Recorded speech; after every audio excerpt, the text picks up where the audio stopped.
नमस्कार, news call 24 पर आपका बहुत बहुत स्वागत है।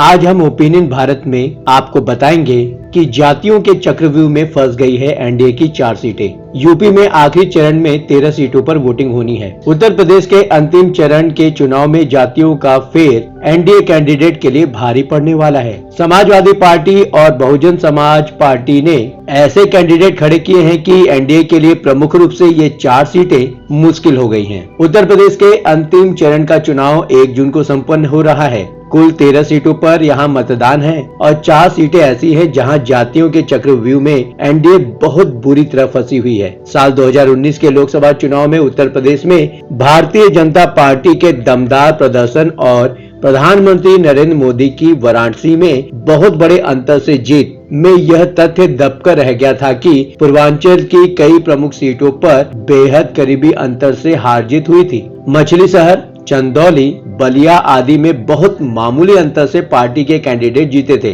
कम से कम 5 संसदीय सीट पार्टी हार भी गई थी। यही नहीं, 2022 में हुए विधानसभा चुनाव में भी बीजेपी के लिए पूर्वांचल दुखती रग साबित हुआ था। कई जिलों से बीजेपी का सुपड़ा साफ हो गया था। दरअसल चुनाव में जाति धर्म से ऊपर हो जाती है, यह भारतीय लोकतंत्र की सबसे बड़ी खामी है, पर भारत में इसे मान्यता प्राप्त है। आइए समझते हैं कि अंतिम चरण में मुख्य रूप से किन 4 सीटों पर एनडीए फंस गई है। इस बार भी पूर्वांचल की तमाम सीटों पर मुकाबला तो कड़ा हो सकता है, पर 7वें चरण में होने वाली कुल 13 सीटों में 4 सीटें तो एनडीए के लिए इस तरह फंस गई हैं कि राम का नाम ही बेड़ा पार लगा सकता है। घोसी में एनडीए की ओर से सुभाषपा के प्रत्याशी अरविंद राजभर चुनाव लड़ रहे हैं, जो पार्टी के मुखिया ओम प्रकाश राजभर के लड़के हैं। पर यहाँ समाजवादी पार्टी ने राजीव राय और बीएसपी ने बालकृष्ण चौहान को प्रत्याशी बनाकर बाजी और कठिन कर दी है। मिर्जापुर में एनडीए कैंडिडेट अपना दल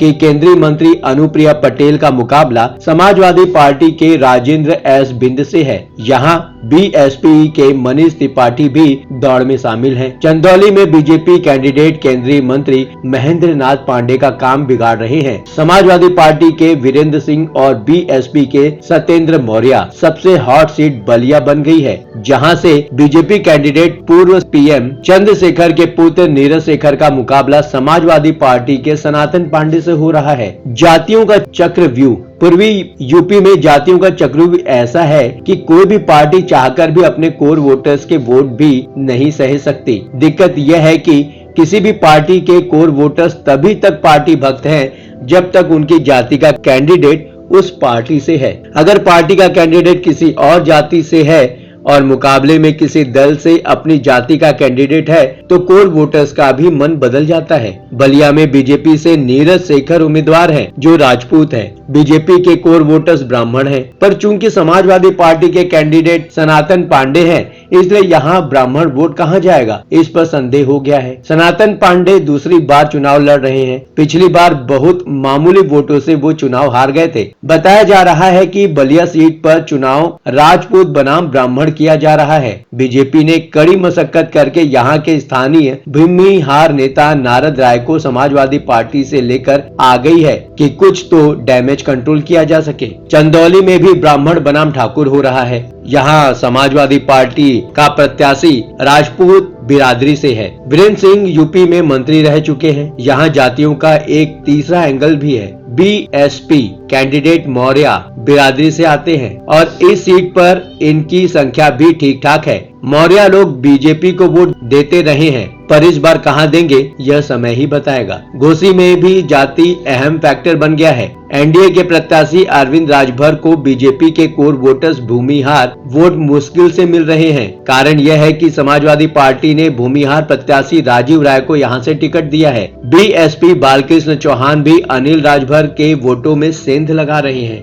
मिर्जापुर में केंद्रीय मंत्री अनुप्रिया पटेल ने राजा भैया के खिलाफ ऐतिहासिक बयान देकर अपने लिए गड्ढे खोद लिए हैं। पटेल ने पिछले दिनों कहा था कि अब रानी के पेट से राजा पैदा नहीं होते, अब ईवीएम से राजा पैदा होते हैं। इसके साथ ही बीएसपी कैंडिडेट मनीष त्रिपाठी और समाजवादी पार्टी के कैंडिडेट राजेंद्र एस बिंद भी अनुप्रिया पटेल को टक्कर देने के लिए तैयार बैठे हैं। बीएसपी के बारे में आमतौर पर यह धारणा बन गई है कि वो बीजेपी की बी टीम के रूप में काम कर रही है, पर पूर्वी यूपी के कई सीटों पर वह एनडीए के खिलाफ खलनायक बनती नजर आ रही है। कम से कम घोसी, चंदौली और मिर्जापुर में तो यह क्लियर दिख रहा है। घोसी में बालकृष्ण चौहान पूर्व सांसद रह चुके हैं। घोसी में बीजेपी ने पूर्व मंत्री नूनिया जाति के नेता दारा सिंह चौहान को समाजवादी पार्टी से दल बदल कराकर पार्टी में लाई थी, यह सोचकर कि पूर्वी यूपी की कुछ सीटों पर उनको फायदा मिलेगा। पर यहाँ तो दारा सिंह चौहान के लिए अपने होम डिस्ट्रिक्ट के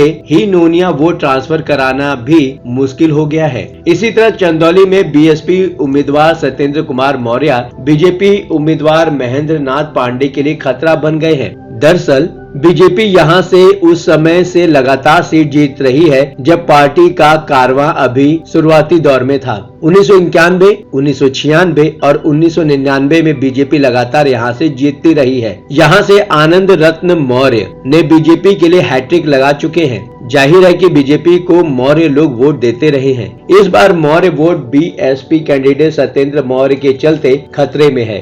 अगर ऐसा होता है तो चंदौली में महेंद्र नाथ पांडे की हैट्रिक लगाने की कोशिश नाकामयाब हो जाएगी। इसी तरह बहुजन समाज पार्टी के मनीष त्रिपाठी मिर्जापुर में अनुप्रिया पटेल को त्रिकोणीय मुकाबले में फंसा रहे हैं। यहाँ भी बीजेपी का कोर वोटर ब्राह्मण बीएसपी के साथ जा सकता है, क्योंकि यहाँ से एनडीए ने अपना दल सोनेलाल की अनुप्रिया पटेल उम्मीदवार हैं। ऐसे में कुछ ब्राह्मण भी अगर बीएसपी के साथ जाते हैं तो अनुप्रिया के साथ खेला हो सकता है। इन चारों सीटों पर एनडीए के संकट का एक कारण और है जिसे नजरअंदाज नहीं करना चाहिए। इसमें कोई दो राय नहीं हो सकती कि समाजवादी पार्टी ने इस बार बेहतर कैंडिडेट दिए हैं। खासकर इन चारों सीटों पर समाजवादी पार्टी के प्रत्याशी स्थानीय समीकरणों और व्यक्तिगत योग्यताओं में बेहतर हैं। घोसी लोकसभा से भी समाजवादी पार्टी ने मजबूत प्रत्याशी दिया है। पार्टी के राष्ट्रीय सचिव और प्रवक्ता राजीव राय ने 2012 में यूपी में पूर्ण बहुमत के साथ ही समाजवादी पार्टी की सरकार बनाने में महत्वपूर्ण भूमिका निभाई थी।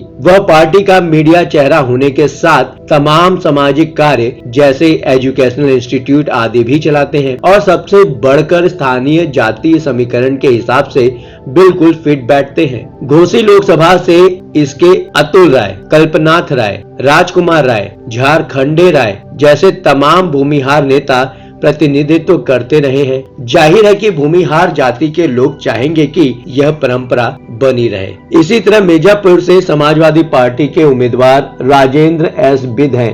राजेंद्र एस बिद का मुंबई में कारोबार है। बिद समाज कल्याण संघ के माध्यम से उन्होंने पहले भूमिका तैयार की, जिसके बाद समाजवादी पार्टी में शामिल हो गए। मिर्जापुर जिले में पिछड़ों में कुर्मी के बाद सबसे ज्यादा बिद मतदाता हैं। एक अनुमान के मुताबिक करीब 1,40,000 बिद मतदाता हैं। 2019 के चुनाव में समाजवादी पार्टी ने राजेंद्र एस बिद को उम्मीदवार बनाया था, पर रामचरित निषाद को प्रत्याशी बना दिया गया। चंदौली से भी समाजवादी पार्टी ने टक्कर देने वाला प्रत्याशी दिया है। वीरेंद्र सिंह समाजवादी पार्टी से पहले कांग्रेस, बसपा और समाजवादी पार्टी में रह चुके हैं। वीरेंद्र सिंह ने चिरई गांव विधानसभा सीट से 1996 में कांग्रेस पार्टी के टिकट पर जीत हासिल की थी। 2003 में चिरई गांव विधानसभा सीट पर हुए उपचुनाव में उन्होंने बसपा के टिकट पर जीत हासिल की और दोबारा विधानसभा में पहुंचे। इसके बाद उनकी राजनीतिक यात्रा में एक बार फिर कांग्रेस और समाजवादी पार्टी शामिल रही। 2017 में फिर से बसपा का दामन थामने के बाद वह फिर से समाजवादी पार्टी में शामिल हो गए। बीते नगर निकाय चुनाव के पहले सपा ने वीरेंद्र सिंह को राष्ट्रीय प्रवक्ता की जिम्मेदारी भी सौंपी थी। बलिया से सनातन पांडे ने पिछली बार कुछ कम वोटों से अपनी सीट गंवाई थी, उन्हें फिर से टिकट दिया गया है। संयोग से बीजेपी ने इस बार फिर राजपूत कैंडिडेट के रूप में नीरज शेखर को टिकट दिया है। ब्राह्मणों को ऐसा लग सकता है कि बीजेपी उनकी उपेक्षा कर रही है। बीजेपी की रणनीति रही है कि वो सिटिंग उम्मीदवारों को टिकट देने से बचती रही है, पर इस बार यूपी में बहुत से कैंडिडेट ऐसे हैं जो लगातार चुनाव जीत रहे थे, इसलिए उन्हें टिकट से वंचित करके पार्टी किसी को असंतुष्ट होने का मौका नहीं देना चाहती थी। इसका दुष्परिणाम कई सीटों पर देखने को भी मिल सकता है। पूर्वी यूपी में कई ऐसी सीटें हैं जहां से प्रत्याशी तीसरी बार चुनाव लड़ रहे हैं। 7वें चरण में ऐसी सीटों में प्रमुख है चंदौली और मिर्जापुर। चंदौली में महेंद्र नाथ पांडे पांडे तीसरी बार सांसद बनने की मैदान में हैं। इसी तरह अनुप्रिया पटेल भी यहां से लगातार 2 बार सांसद रह चुकी हैं। जाहिर है कि इन दोनों उम्मीदवारों को एंटी इनकम्बेंसी का भी नुकसान उठाना पड़ सकता है। सांसद रहते हुए सबका काम कराना या सबकी इच्छाओं की पूर्ति नहीं हो पाती है। जिन लोगों के काम नहीं हो पाते हैं, जाहिर है वो असंतुष्ट की श्रेणी में आ जाते हैं। नए प्रत्याशी से लोगों को उम्मीद रहती है। देखना है कि इस जातिगत चक्रव्यूह में एनडीए की जो 4 सीटें फंस गई हैं, क्या एनडीए के उम्मीदवार उसे निकाल पाएंगे? आप अपनी राय हमें कमेंट के माध्यम से भेज सकते हैं। अभी तक आपने हमारे इस चैनल को सब्सक्राइब नहीं किया है तो कृपया इस चैनल को सब्सक्राइब करें, फॉलो करें और नोटिफिकेशन में जाकर ऑल का ऑप्शन दबाना बिल्कुल भी ना भूलें। नमस्कार।